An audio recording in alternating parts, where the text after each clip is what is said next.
Hi friends, welcome to my channel.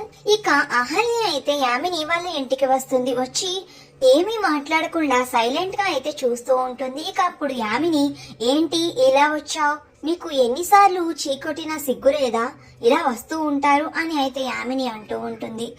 ఎల్లుండ బాబు బారసాల ఉంది, అందుకే మిమ్మల్ని కుటుంబ సమేతంగా పిలుద్దామని వచ్చాను అని అయితే అహల్య అంటూ ఉంటుంది. మేము కానీ మా ఇంట్లో ఎవ్వరము కానీ మీ ఇంట్లో ఏ ఫంక్షన్స్ కి రాము, ఇక నువ్వు దయచేస్తే బాగుంటుంది అని యామిని అంటూ ఉంటుంది. ఇక అప్పుడు యామిని చాలా కోపంగా అహల్య వైపు చూస్తూ ఉంటే అప్పుడు అహల్య, సరే మీ ఇష్టం, నేను ఏమి బలవంతం చేయను.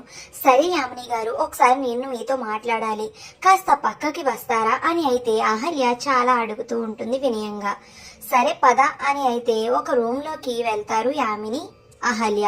ఇక అప్పుడు యామిని అంటూ ఉంటుంది, మా అదితి చెప్పినట్టు ఇలా నన్ను పక్కకి తీసుకుని వచ్చి నా కాళ్ళు అట్టుకుని ఇప్పుడు బ్రతిమలాడతావా ఏంటి అని యామిని అంటూ ఉంటుంది. మిమ్మల్ని బ్రతిమలాడతానో లేదా బెదిరిస్తానో మీకు ఇప్పుడే తెలుస్తుంది కదా, కాస్త వెయిట్ చేయండి అని అహల్య అయితే చాలా కాన్ఫిడెంట్ గా అంటూ తన పాకెట్ లో ఉన్న మొబైల్ ఫోన్ లో అయితే ఒక వీడియో అయితే ఆన్ చేసి ఇక యామినికి చూపిస్తుంది. ఏంటా అని యామిని చాలా ఇంట్రెస్ట్ గా వీడియో వైపు చూస్తూ ఉంటుంది. ఇక ఆ వీడియోలో ఏముంటుందంటే, శ్రావ్యని కిడ్నాప్ చేయించి కొట్టిన రౌడీ అయితే ఒక రూమ్ లో కట్టేసి ఉంటాడు.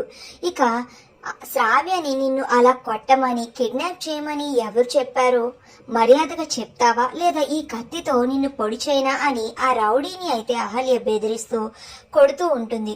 వద్దు మేడం, నన్ను చంపకండి, చెప్తాను, ఇదంతా చేయమని చెప్పింది ఎవరో కాదు, యామిని గారే నాకు శ్రావ్యని కిడ్నాప్ చేసి కొట్టమని డబ్బులు ఇచ్చారు, అందుకే నేను శ్రావ్యమ్మని అలా చేశాను అని ఆ రౌడీ అంటూ ఉంటాడు. ఇక ఆ వీడియో అయితే చూసి ఒక్కసారిగా యామిని షాక్ అయిపోతుంది. ఇక అప్పుడు అహల్య ఇలా అంటూ ఉంటుంది, మీరు మర్యాదగా బారసాలకి శ్రావ్యని తీసుకుని వచ్చి ఏ గొడవ చేయకుండా వెళ్ళిపోతే సరే, లేదు మేము రాము, శ్రావ్యని కూడా పంపించము అని అంటే ఈ వీడియో పోలీసుల చేతికి వెళ్తుంది, మీరు జైలుకి వెళ్తారు, తర్వాత మీ ఇష్టం అని అహల్య అయితే చాలా కాన్ఫిడెంట్ గా అంటూ ఉంటుంది. ఇక అహల్య ధైర్యాన్ని ఇక ఆ వీడియోని చూసి ఒక్కసారిగా యామిని షాక్ అయిపోయి అలా షాక్ లో ఉండిపోతుంది. మరి నెక్స్ట్ ఏం జరుగుతుంది? అహల్య ఇలాగే ధైర్యంగా కాన్ఫిడెంట్ గా ఉంటే చూడడానికి కూడా చాలా బాగుంటుంది కదా ఫ్రెండ్స్. ఈ వీడియో నచ్చితే ప్లీజ్ సబ్స్క్రైబ్ మై ఛానల్.